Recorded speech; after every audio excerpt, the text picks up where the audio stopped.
रेखा गुप्ता आई माला पहराए वही बैठी रही। कहे अम्मा आशीर्वाद हम कह जा भगवान करे माता रानी बिटिया बहुमत से जीते तू। तो यह बहुमत से जीत के गरीबन के घर जाती, गरीब लोग सब कहा जाए। हम अपना कागज एसडीएम ऑफिस लेके गए थे, वहाँ बुलाया गया था, वहाँ जमा किया, रिसीविंग दी गई।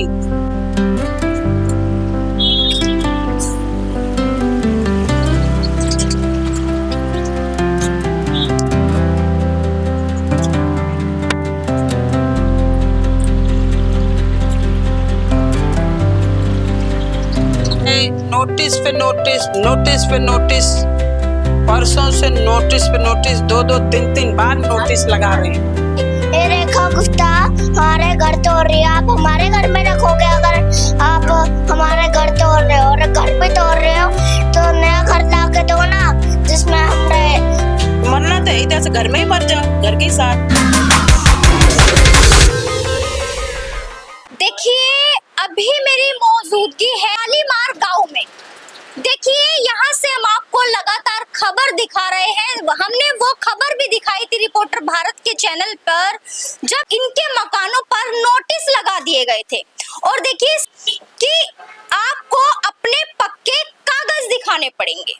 देखिए, तब भी रिपोर्टर भारत ने खबर दिखाई थी जब ये लोग अपने कागज दिखाने पहुंचे थे वहां पर। उस कैंप में कागज उन्होंने दिखाए, इनको रिसीविंग दी गई। कहीं ना कहीं ये थोड़े से खुश हो गए थे कि हमने कागज दिखा दिए, रिसीविंग हो गई, यानी कि हमारे मकान अब नहीं टूटेंगे। उसके बाद आज आप देख सकते हैं 17/3/2026, यानी कि फिर से इनके पास नोटिस आ गए हैं। यानी कि देखिए, इनके मकानों पर साफ नोटिस लगा दिए गए हैं और 15 दिन को इनको टाइम दिया गया है कि 15 दिन के अंदर आपके मकान को खाली करना पड़ेगा। और देखिए, मैं आपको एक चौंका देने वाली बात बता दूं। देखिए, यहाँ पर नोटिस है और साथ में ही आप देख सकते हैं ये कितने सारे यहाँ पर तमाम मीटर लगे हुए हैं। अब ऐसे में सवाल खड़े होते हैं कि ये मीटर लगे हैं, अगर अवैध है ये मकान तो मीटर कैसे लगे? अगर ये मकान अवैध है तो वोट कैसे लिए? और देखिए, अगर ये मकान अवैध है तो सरकार ने कैसे इन मकान को खड़ा करवा दिया? देखिए, काफी बड़े सवाल हैं जो समझने वाले हैं। आप साफ तौर पर देख सकते हैं नोटिस है और नोटिस के साथ में ही ये सारे मीटर लगे हुए हैं। इनको कैसे मीटर लगाने की अनुमति दे दी जब ये मकान सारे अवैध हैं? देखिए, ये वही मैं आपको दिखा दूं कि किस तरह से यहाँ पर रहने वाले लोग जिनको नोटिस लगा दिए, इनके मकान पूरी तरह से अवैध बताए जा रहे हैं कि झुग्गी तोड़ी जाएगी, क्योंकि अवैध तरीके से जहाँ पर झुग्गी बनी हुई थी उसको तोड़ दिया जाएगा। ठीक है, लेकिन ये झुग्गियां नहीं है, ये पक्के मकान है। आप देख सकते हैं साफ तस्वीरों में, ये किसी भी तरह की झुग्गी नहीं है, ये पक्के मकान है और 3 पीढ़ियां गुजर गई यहाँ पर रहने वाले लोगों की। देखिए, वही एक पैसा जुटाए बिटिया सब बनवाए, यह नतीजा देखा। रेखा गुप्ता सीएम बने, तोड़ दिए मकान, यही से विधायक बनी, यही सीएम बनी। हम सब बिना खाए पिए जब वोट पड़ा था चल गए देवे लाइन में खड़े खड़े, ऐसे कुर्सी लेके पुलिस के बैठे। अब कह भैया कुर्सियां हमें दी, वही बैठे खड़ी नहीं हुई पाई बिटिया, न चल पाई तो बड़ी दवाई से थोड़ा बहुत चले लगे। अब वो ऋण कर्जा काट के दवाई करते, वो ना घरे पैसा के हम दवाई के लेकर साड़ी फट गई, दूसरे से मांग के पैसे थे। आप देख सकते हैं इस उम्र में अगर किसी का घर जाए तो आप समझ सकते हैं कि कैसी हालत हो सकती है। देखिए, सारी बुजुर्ग महिलाएं, देखिए किस तरह से सीएम रेखा गुप्ता यानी कि दिल्ली सरकार के आगे हाथ जोड़ रही है कि हमारा मकान बख्श दो। दिसत है ना भैया, धुंधी बैठे मकान का दिशा न चलो न जाए। जी, मेरा नाम मुकेश कुमार पासवान है और मैं शालीमार गांव का निवासी हूँ। मेरा मकान इसी लाइन में थोड़ा सा पीछे है और बड़ा अफसोस है कि हमारे पूर्वजों की जगह, जो हमारे दादा परदादा की खरीदी जगह, आज सरकार कह रही है कि तोड़ देंगे, ले लेंगे, छीन लेंगे। ये तो बड़ी हास्यास्पद बात लगती है कि जिसका मतलब कि जन्म यहाँ हुआ हो, जिसकी एजुकेशन यहाँ हुई हो, जिसका मतलब ब्याह शादी यहाँ हुआ हो, और सब ये जो लोग हैं, ये डॉक्टर साहब हैं हमारे, ये इलाज करते थे, छोटे छोटे थे हम लोग। हमारे घरों में जब यहाँ पे हॉस्पिटल्स नहीं थे ना, तो दाइयाँ होती थी, दाई नर्स जो है हमारी, सब उन्हीं से पैदा हुए। और आज कह रहे हैं कि हम लोग परदेसी हैं, हम लोग विदेशी हैं, हम लोग अवैध है, हम लोग अतिक्रमणकारी है। इससे बड़ा इस देश में रहने का अपराध क्या होगा? क्या हम वाकई इंडियन हैं? हम भारतीय हैं? क्या we are citizen of this India कहने के हम लायक हैं? कल शहीद भगत जी का फांसी दे दिया गया था, शहीदी दिवस था, राजगुरु और सुखदेव जी का। कल आत्मा मेरी रो पड़ी, आत्मा, इस बात पे कि वो माँ का बेटा 24 साल का जो फांसी पे लटक गया, जिनकी लाशें तक नहीं मिली। वो एक धमाका करना चाहते थे। किस बात का धमाका था? उन्होंने किसी को नहीं मारा, फिर भी उन्हें फांसी पे चढ़ा दिया। ये वही गवर्नमेंट है, कुछ नहीं बदला। आज तो ये कहने पे हम मजबूर हो गए कि आज कुछ नहीं बदला। आज ये वही लोग हैं जिन्होंने एकलव्य का अंगूठा काटा था। सर, जैन मंदिर तोड़ा गया था कि अप्रोचमेंट, फिर दोबारा जैन मंदिर वहीं पे बना दिया गया। जब वहाँ पे रोका जा सकता है तो फिर इन घरों को क्यों? सर, भेदभाव। मैं आपके इस विषय का जवाब दूंगा तो चुभती हुई बात लगेगी आपको, बड़ी चुभती हुई। जैन मंदिर पूजनीय है। हमारे बिहार के इनके जो भगवान हैं, भगवान पारसनाथ जी, वहीं बिहार के।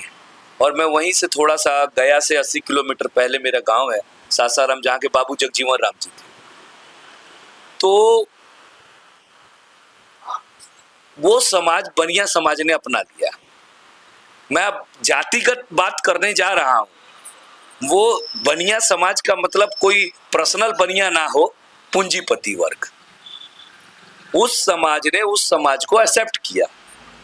और अब जब बनिया समाज पे बात आई, यानी पूंजीपतियों पे बात आई, तो ये समाज ने उसको प्रोटेक्ट करा। और उस समाज ने कहा कि देखो जी, यहाँ तो पूरे बनिया समाज नाराज हो जाएगा शालीमार बाग का अगर उसको तोड़ा तो।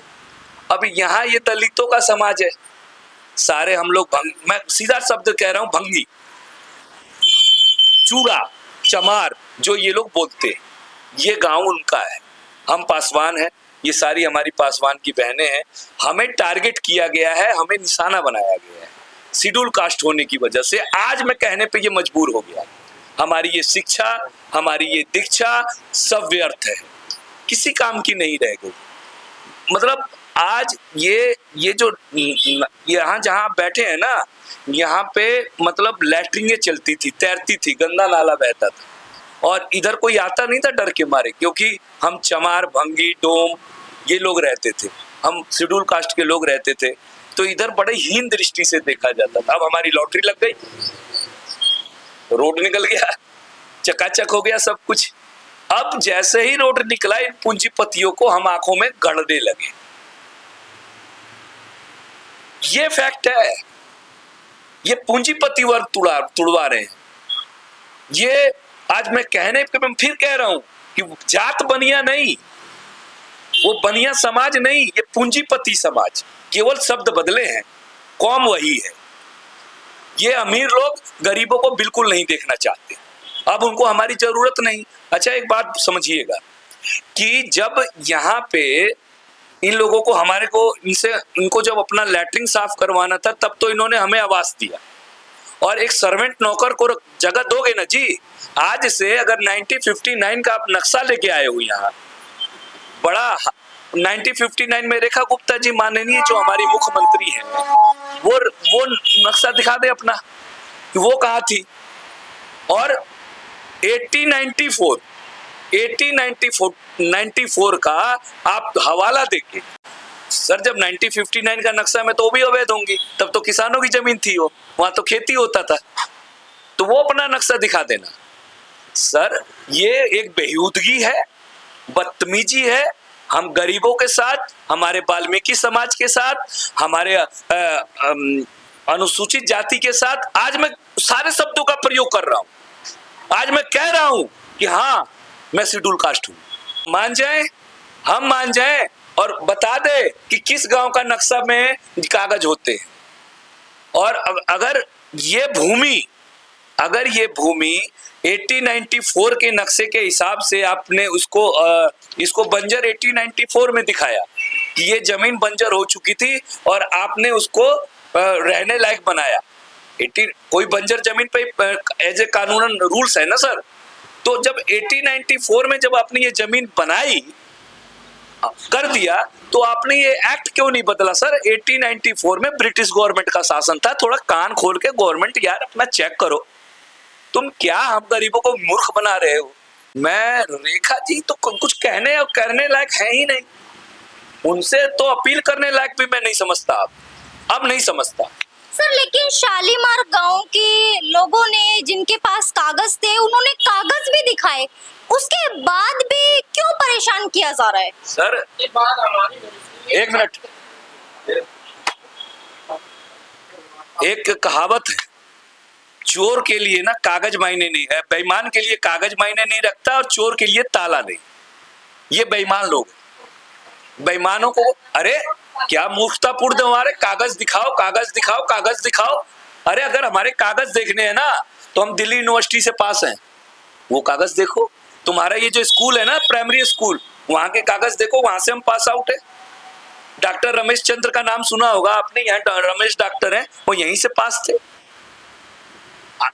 तुम मतलब क्या मूर्खतापूर्ण सवाल कर रहे हो और मूर्खतापूर्ण कागज पूछ रहे हो। अच्छा चलो, ये तुमने हमारे को नोटिस लगाया, ठीक है, मैं तुमसे ये पूछना चाहता हूं कि आप जो ये खसरा नंबर 12 और 13 की बात कर रहे हो, पहले तो ये बताओ, जब तुम्हें वोट डालना होता है, लेना होता है, तो तुम कहते हो मकान नंबर A/180 शालीमार गांव मुकेश कुमार।